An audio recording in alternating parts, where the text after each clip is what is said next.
महादेव के चरणे प्रणाम, माता पार्वती के चरणे प्रणाम। ये कथा है नाग की जो 13 वर्ष तप की थी और माता गौरा ने 12 वर्ष तप किए थे। इस कथा को आप पूरा सुनिएगा, क्योंकि पूरा सुनने से ही महादेव खुश होते हैं और हम सब पर दया बरसाते हैं। आधा सुनने से महादेव का अपमान होता है। और इस चैनल को सब्सक्राइब कीजिएगा, ताकि जब आप सब्सक्राइब करती हैं तो हमको लगता है कि आप लोग का आशीर्वाद हमारे साथ है। नागिन जो थी, जो 13 वर्ष तप की थी महादेव को पाने के लिए, माता गौरा थी जो 12 वर्ष तप की थी। तो एक दिन के बाद था कि महादेव जंगल से गुजर रहे थे। वही जंगल में नागिन बैठी हुई थी जो 13 वर्ष तप की थी। महादेव के रास्ता में भेटा गई। महादेव भेटा गया तो नागिन बोलने लगी कि हे महादेव, हे भोलेनाथ, आपका कब से हम इंतजार कर रहे थे भोलेनाथ। हम तो 13 वर्ष तप करके आपका इंतजार में बैठे हुए हैं महादेव, कि आज भेंट हुए हैं कि आज आप मेरे साथ ले चलिए महादेव, मैं आपके साथ ही रहूंगा। महादेव बोले कि तुम मेरे साथ कैसे रहोगी, कि हम तो गौरा माता के साथ रहते हैं।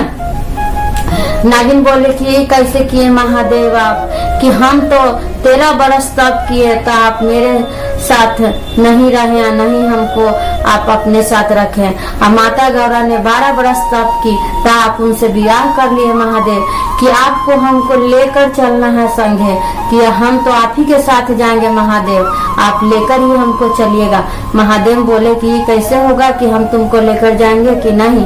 तब नागिन काकी की रास्ता छेक ली, बोले कि नहीं महादेव, मैं तो आपके साथ ही जाऊंगी जे।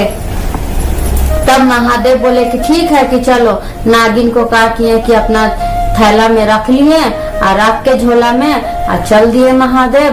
और गए कैलाश पर, और कैलाश पर जाके कहा किए कि थैला में तो नागिन है ये थी, थैला टांग दिए और टांग के और चल गए समाधि में चल गए। इधर गौरा माता कहा कि देखी कि अरे आप तो महादेव आए तब कुछ नहीं बोले, और झोला खाली टाक के चल गया। कि झोलवा में खुलुर बुलुर कर रहा था। तो ये सोची माता पार्वती की क्या खुलुर बुलुर कर रहा, तो ऐसे टोई झोलवा, तो झोलवा टोई तो उसमें बुलुर बुलुर लगे लगा। तो झोलवा न उझली तो नगिनिया गिर गई। तो माता गौरा पूछे कि तुम कहाँ से आई हो। तो वही बोले कि हम 13 वर्ष तप किए तो महादेव हमको अपने साथ नहीं रखे। आया आप 12 वर्ष तप की तो आपसे शादी कर लिए कि हम भी भोलेनाथ के साथ रहेंगे। नागिन बोली कि ये कैसे होगा, कोई भी नहीं चाहता है कि मेरे जगह पर कोई आए। इसीलिए माता रानी से कि नहीं, हम अपने महादेव को किसी के संग नहीं बांटेंगे। ये कह के महादेव सिर्फ मेरे हैं। गौरा माता ने कहा कि एगो लाठी उठाई और नागिन को भगाने लगी। भगाते भगाते ऐसा हुआ कि गलती से माता से नागिन के सिर पर लग गया और नागिन मर गई। तो माता पार्वती सोचने लगे कि अब क्या करे, नागिन तो मर गई, अब भोलेनाथ आएंगे तो पूछेंगे तो क्या कहेंगे।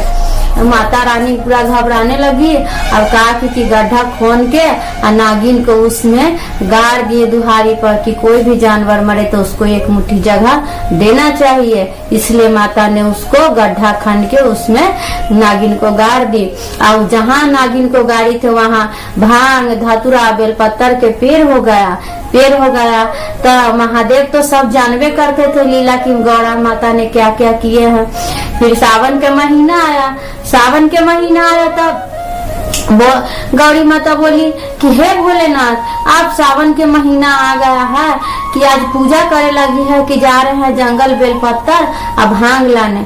तब भोलेनाथ बोल रहे हैं, मन ही में सोच रहे हैं कि आज गौरा को याद दिलाएंगे कि आप क्या किए हैं गलती कि। तब बोल रहे हैं भोलेनाथ कि कहाँ जेबू गौरा, खोजे बेलपत्तर भांग कि दुहारिये पर तो होइल है, जाना तूर के लियावा हमरा भंगिया पीस के पिला दा और बेलपत्तर खिला दा। जे बोले भोलेनाथ। गौरा माता मन ही मन बड़ी खुश हुई कि चलिए आज महादेव बता दिए कि दुहारिये पर होइल है, जाते हैं तूर के लिए आएंगे और भोलेनाथ के भंगिया पीस के पिलाएंगे, धतुरा और भांग खिलाएंगे। गई माता तोड़ने, जैसा ही तोड़ने लगी हाथ बढ़ाई बेलपत्तर, तो बेलपत्तर में से आवाज निकल रहा है कि लाजो न लागे गौरा, शर्मो न लागे से तोड़े ला बेलावा के पतिया ओ राम से तोड़े ला बेलावा के पतिया ओ राम।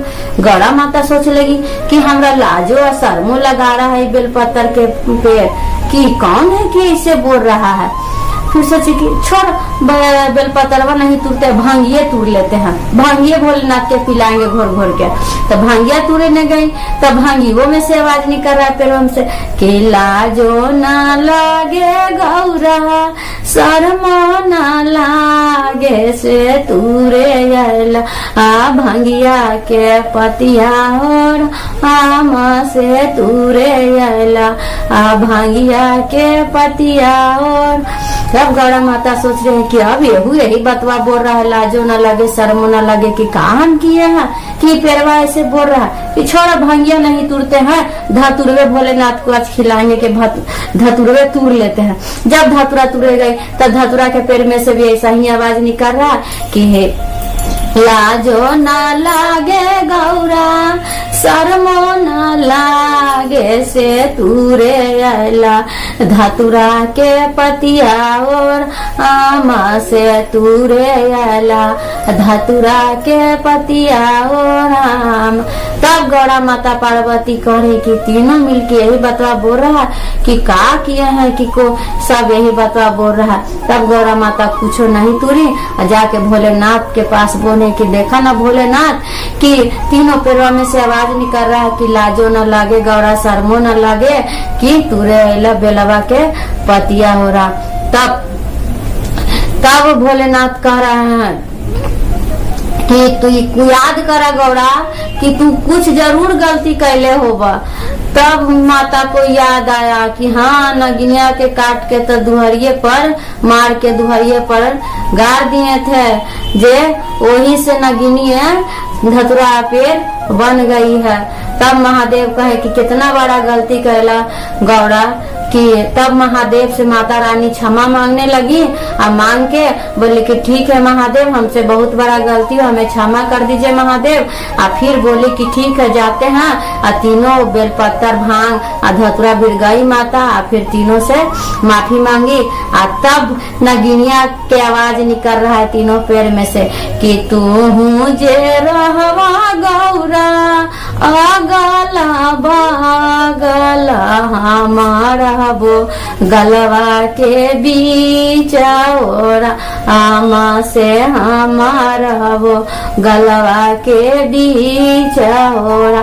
तब गौड़ा माता बोली कि ठीक करी है कि तू तो गलवा के बीच रहवा, हम तो अगले बगले रहम कि हमरा गलती हो गल क्षमा कर दा। और फिर भांग धतुरा तुर के भोलेनाथ के भोग लगाई माता पार्वती और फिर सब ठीक हो गया।